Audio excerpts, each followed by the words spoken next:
According to Robert, the most fitting punishment for the man who harmed his daughter was not death. In his mind, the real punishment was far more cruel. He decided to turn the man into a woman. He started by shaving off the man's beard. After that, he injected anesthesia and waited until the man lost consciousness. Once the man was fully out, Robert strapped him tightly onto the operating table. Then he performed the procedure that would change the man's life forever, removing the very tool the man had once used to commit his crime. Sometime after the surgery, the man finally woke up. The first thing he did was look down at his own body. The moment he realized what had happened, disbelief filled his face. His body was no longer the same. He had been turned into a woman, but for Robert, this was only the beginning. Calmly, Robert explained that the surgery had been completely successful. However, there was something the man needed to understand. To prevent the tissue from healing shut, he would have to regularly use a medical dilator for the rest of his life. There was no way around it. Like it or not, he would have to accept his new reality. About a month later, Robert came back to examine him. Everything was healing exactly as he had expected. At that moment, the man began begging desperately for his freedom. But in Robert's eyes, forgiveness was impossible. How could he ever forgive the man he believed had destroyed his daughter's life? The man tried to apologize. He tried to explain himself. He tried to make excuses for what had happened. But none of it mattered anymore. Robert then continued the transformation. To make the body appear even more feminine, he created a new kind of artificial skin using cells from a female pig. This experimental skin was incredibly durable. It could withstand high temperatures, and even insects would refuse to bite it. Once the skin was ready, Robert grafted it onto the man's body. After several rounds of plastic surgery, the changes became more and more obvious. Little by little, the man's appearance started to resemble that of a woman. Robert did not stop there. To reshape the body further, he forced the man to wear specially designed compression garments. But there was one thing Robert had not anticipated. The man never stopped searching for a chance to escape. One day, Robert became distracted for just a moment. Seeing the opportunity, the man suddenly lunged forward and grabbed the keys from Robert's hand. For a brief second, it seemed like freedom was within reach, but the escape attempt failed immediately. The room had been designed with a security system that only Robert could control. Without him, the door would never open. With that final hope gone, the man fell into complete despair. In a desperate act, he tried to end his own life, but Robert had no intention of letting that happen. For Robert, death would have been an easy escape. Instead, he saved the man and brought him back, determined to make sure he lived with the consequences of his actions. And this is where the real story begins. This is the skin I live in.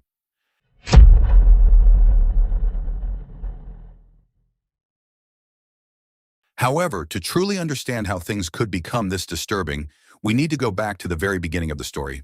The year is 2012, in the city of Toledo, Spain. Inside a massive and luxurious mansion known as El Shigaral lives a mysterious young woman named Vera.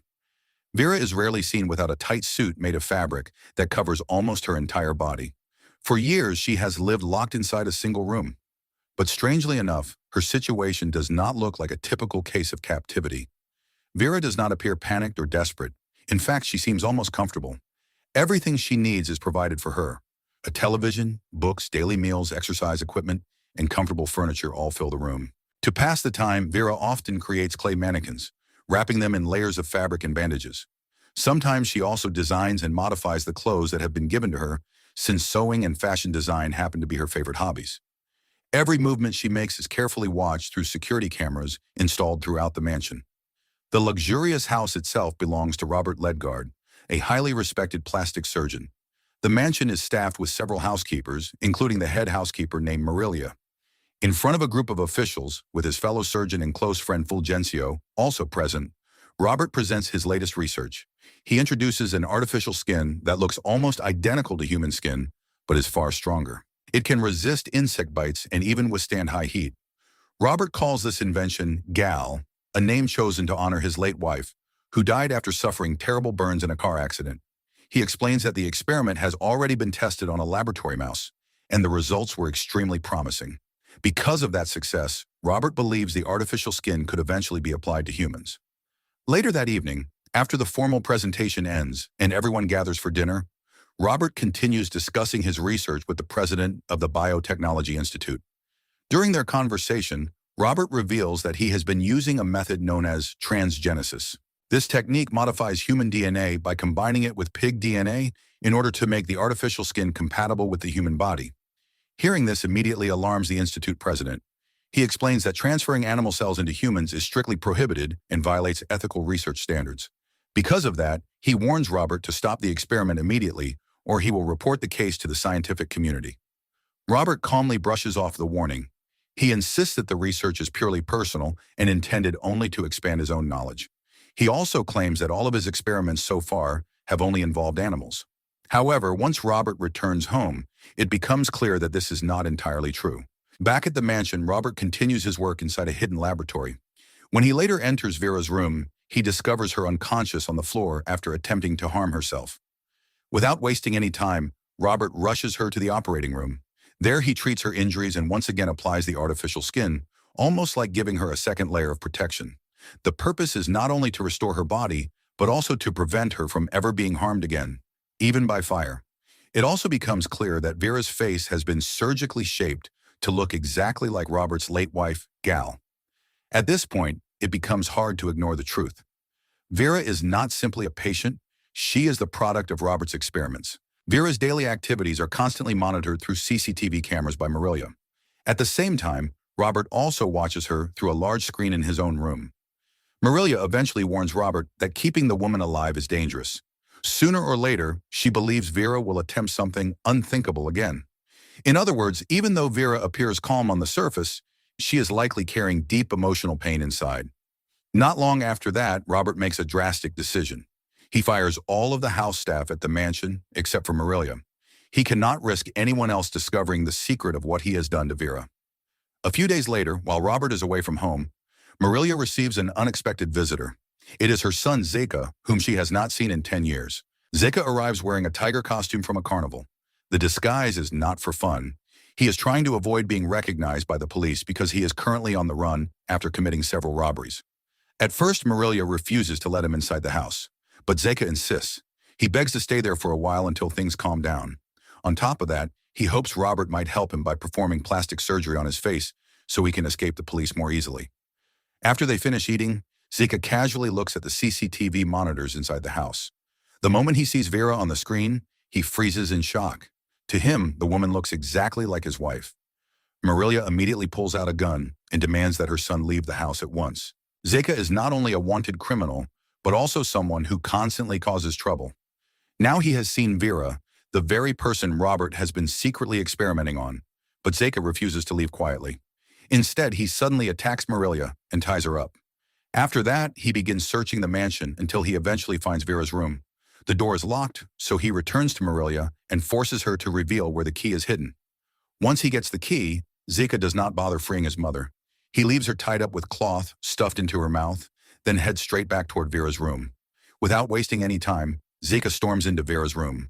Driven by his own impulses, he immediately begins harassing her. But before things go any further, Robert suddenly arrives home and sees everything. Without hesitation, he pulls out his gun and shoots Zeka. Later, while cleaning the blood from the sheets, Marilia finally reveals a shocking truth to Vera. Zeka and Robert are actually half-brothers.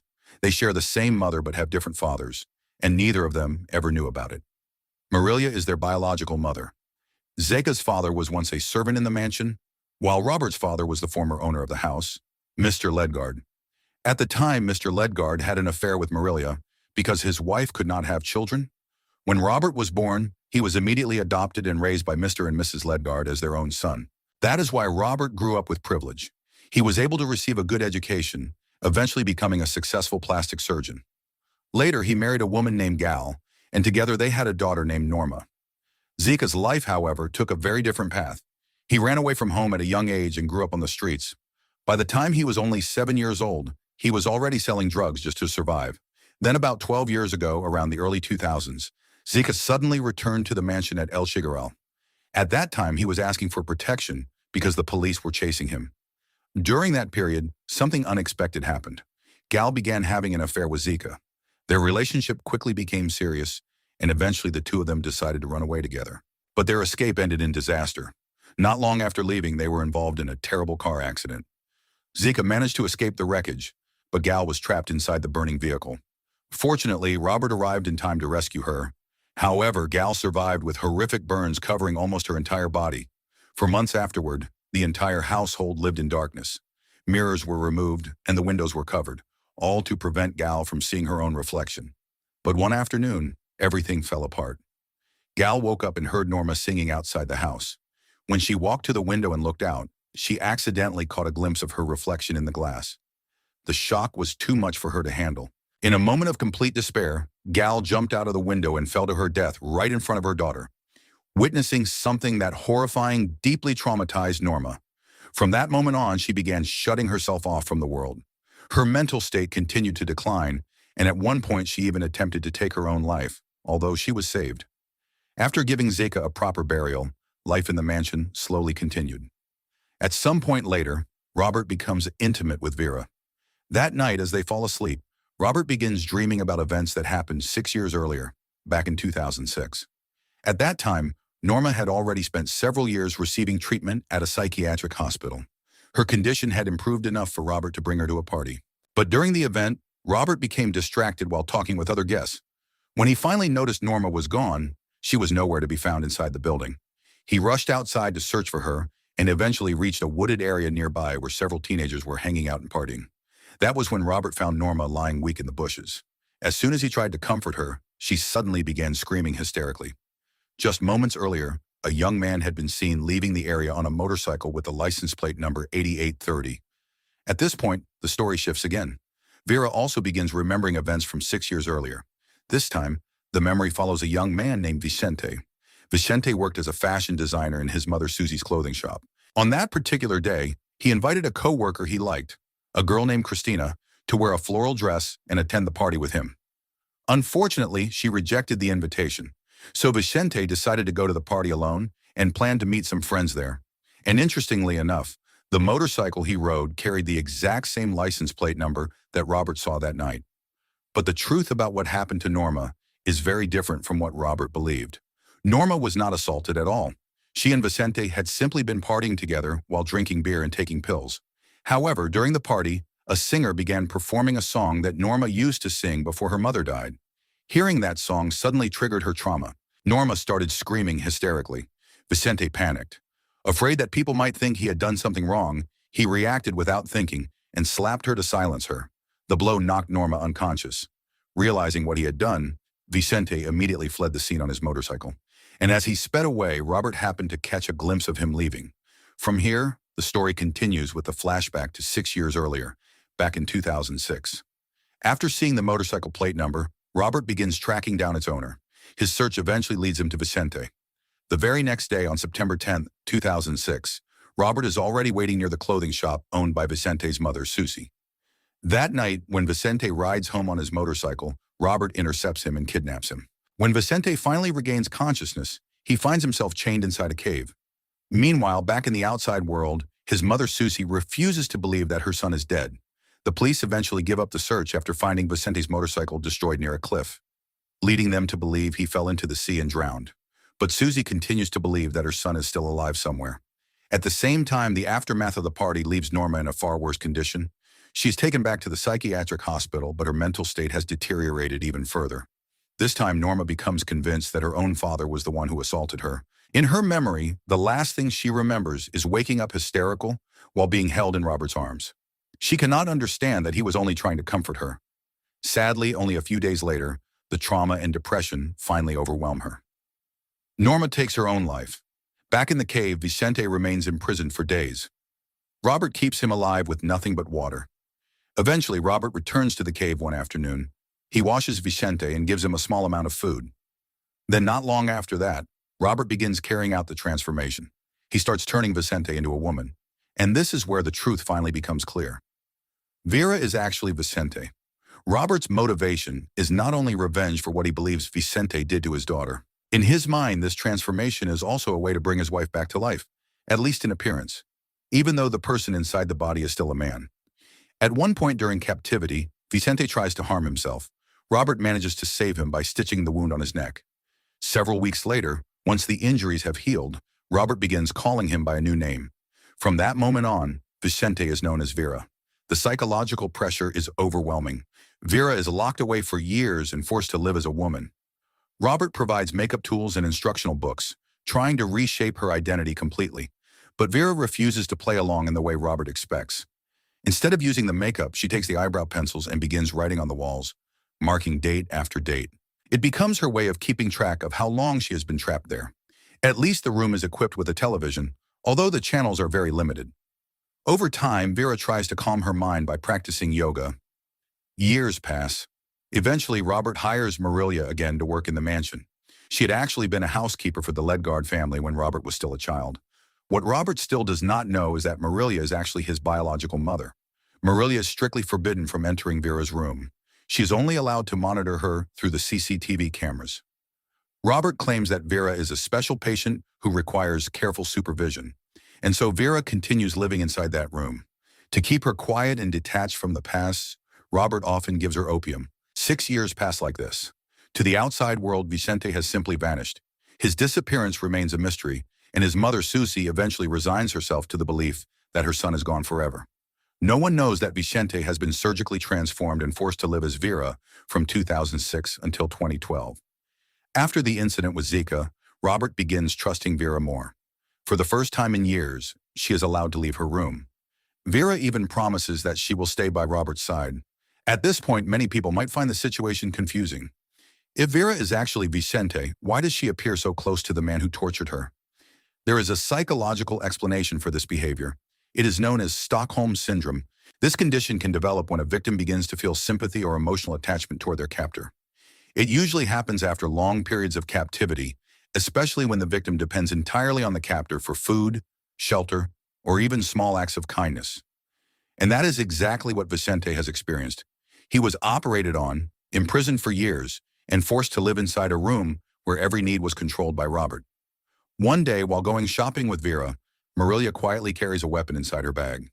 Even after observing Vera for a long time, she still does not completely trust her. Not long after that, Robert receives an unexpected visit from his colleague and old friend Fulgencio. Fulgencio brings with him a newspaper showing the photo of a man named Vicente, who has been reported missing for the past 6 years. He openly suspects that Robert has been secretly holding Vicente captive and using him as a subject for his illegal artificial skin experiment, all without telling the rest of the medical team. Back when the surgery took place 6 years earlier, Robert had simply told everyone that Vicente voluntarily wanted gender reassignment surgery. Now, however, Fulgencio begins connecting the pieces. Robert quickly tries to dismiss the accusation. He claims that Vicente is alive and well, working as an adult film actor in Los Angeles under a new name. But Fulgencio is not convinced. He even presents evidence suggesting that several official documents connected to Vicente have been falsified by Robert. The tension rises quickly. Robert loses his patience, forces Fulgencio out of the house, and even threatens him with a gun. Just after that confrontation, Vera returns home from shopping. Standing in front of Fulgencio, she calmly states that she is not Vicente and that she has been staying with Robert entirely by her own choice. Interestingly, the dress Vera is wearing at that moment looks exactly like the floral dress Vicente once wanted Cristina to wear to the party 6 years earlier. Once Fulgencio finally leaves the mansion, something inside Vera begins to change. Seeing Vicente's photo in the newspaper triggers something deep in her memory. The realization hits suddenly. She begins remembering who she truly is. At the same time, Vera quietly notices where Robert keeps his gun. Later that night, while Robert and Vera are together, Vera asks to step downstairs for a moment. Instead of simply leaving the room, she secretly enters Robert's office, takes the gun from the drawer, and hides it inside her bag. A short time later, she returns to the bedroom. And then, without hesitation, Vera shoots Robert. After 6 years of captivity, pain, and humiliation, she finally takes her revenge and kills the man who destroyed her life. The sound of gunshots quickly brings Marilia rushing toward the room, weapon in hand. She arrives just in time to see Robert lying lifeless on the floor. But before Marilia can react, Vera raises the gun and shoots her as well.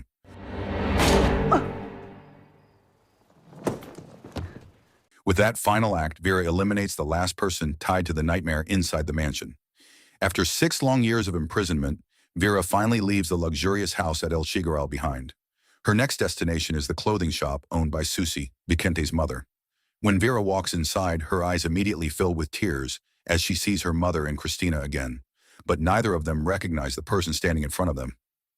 Vera's appearance has changed completely.